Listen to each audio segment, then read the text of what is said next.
పార్లమెంటుకు వచ్చినటువంటి బిల్లులు ఇంకా ఆప్తం అనేటువంటి ఆ వెర్రి తలలు ఏవైతే ఉన్నాయో అవి నిజంగా వెకిలి చేష్టలు వెర్రి తలలు తప్ప ఇంకొకటి కాదు. తప్పకుండా పార్లమెంట్లో బిల్లు పాస్ అవుతుంది.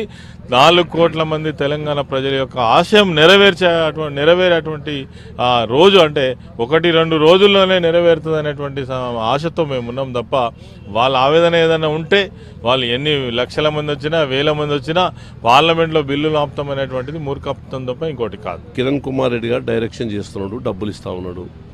చంద్రబాబు కానీ జగన్మోహన్ రెడ్డి కానీ ఆల్ ఇండియాలో ఉన్న పార్టీలన్నీ కూడా ఇది కాంగ్రెస్ ప్రభుత్వం చేస్తుంది కనుక దీన్ని ఆపాలి అనేటువంటిది ఈరోజు స్పష్టంగా కనబడుతున్నది. మీరు హైదరాబాద్ ఢిల్లీలో వచ్చి హల్చల్ చేయాలా, కేంద్ర ప్రభుత్వాన్ని భయభ్రాంతులు సృష్టించాలా, ఇట్లా జరిగితే తెలంగాణ ఇస్తే మీకు ఇట్లా జరుగుతుంది అనేటువంటి భయభ్రాంతులు చేయడానికి ప్రయత్నం చేస్తుంది తప్ప తప్పకుండా తెలంగాణ వస్తుంది. తెలంగాణ బిడ్డల బానిసలు చేయడం కోసం అలజడి క్రియేట్ చేశారు.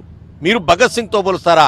నక్కకు నాగలోకానికి ఎక్కడ లంకె కుదురుతుందో ఆలోచించుకోవాలి మేధావులని విజ్ఞప్తి చేస్తూ ఉన్నాం. అయినా ఈరోజు భారతీయ జనతా పార్టీ ఖచ్చితంగా మాకు సంపూర్ణమైన మద్దతు ఇస్తూ ఉంది. మా విముక్తి కోసం అది పోరాటం చేస్తూ ఉంది. మేము పూర్తి ఆశతో ఉన్నాం. బిల్లు పాస్ అయి తెలంగాణ రాష్ట్రం సిద్ధించబోతోంది. హైదరాబాద్లో తెలంగాణ ఉన్న వాళ్ళు ఎవరు భయపడాల్సిన అవసరం లేదు. కొన్న ఊపిరితోటైనా తెలంగాణ తీసుకొని వస్తామని తెలియజేస్తా ఉన్నాం. మంగళవారాలలో వారు వివిధ ప్రాంతాల నుంచి అంటే విశాఖపట్నం నుంచి, రేణుగుండ నుంచి, అనంతపూర్ నుంచి రైళ్లలో వచ్చి ఇక్కడ భయోందోళనలు సృష్టించి ఎట్టి పరిస్థితుల్లో తెలంగాణ కావద్దనేటువంటి ఒక పట్టుదలతో వాళ్ళు చేస్తున్నారు. కాబట్టి దాన్ని ఎదుర్కొనటానికి మా తెలంగాణ ప్రజలందరూ కూడా ఇక్కడ ఢిల్లీలో మకాం చేసినాం. ఎట్టి పరిస్థితుల్లో తప్పకుండా తెలంగాణ సాధించుకొని పోతామనేటువంటి ఒక నమ్మకంతో ఉన్నాం. కాబట్టి వివిధ పార్టీలందరూ కూడా వారి వారి పార్టీల నాయకులపై ఒత్తిడి తీసుకొస్తున్నాం. ఎట్టి పరిస్థితుల్లో సోమవారం నాడు పార్లమెంట్లో బిల్లు ఆమోదం పొందేటట్టుగా, లేకపోతే మంగళవారం కానీ 2 రాజ్యసభలో ఆమోదం పొందేటట్టుగా ప్రయత్నం చేయాలని వారిని కోరుతున్నాం. ఇవాళ బీజేపీ నాయకులందరితోటి సుష్మా స్వరాజ్ ఒక మాట మాట్లాడుతుంది, రాజ్నాథ్ సింగ్ ఒక మాట మాట్లాడతాడు, అద్వానీ ఒక మాట మాట్లాడతాడు, జైట్లీ ఒక మాట మాట్లాడతాడు.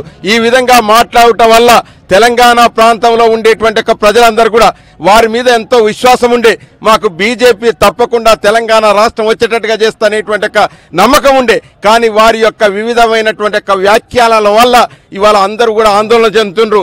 ప్రజలందరూ కూడా ఎంతో ఆందోళన చెంది మాపై ఒత్తిడి తీసుకొస్తున్నారు. కాబట్టి వారిపై ఒత్తిడి తీసుకొస్తున్నాం. తప్పకుండా బీజేపీ నాయకులు ఒకటే మాటతోటి తెలంగాణ రాష్ట్రం వచ్చటానికి వారు సహకరించి తెలంగాణ బిల్లు ఆమోదం పొందేటట్టుగా చేయాలని కోరుతున్నాం.